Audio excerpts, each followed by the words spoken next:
Iš tokio vaizdo į tokį. Per 10 dienų. Durpės.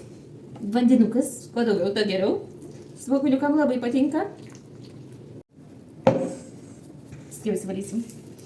Kas svarbiausia, nenukerpa mes tų galvyčių, nu kam juos reikia skriausti. Pamatysi tai greičiau, bet išaugs tai vienodu tempu. Va, aš išbandžiau va pakarpyti ir kas, tada gaunas negražus, nukarpyti. Va čia va pasižiūrėkit, nukastas kažkoks tai. A tokį norėsit valgyti, ar norėsit va su tokia galvate. Na, aišku, iškart skaniau. Ką čia 2 dienas vėliau pamatysit, o tai tragedija. Štai tokie trumpi Kazytės patarimai. Svogūnų laiškiukai labiausiai tinka prie vyro ką tik rūkytų lašinukų. Labai.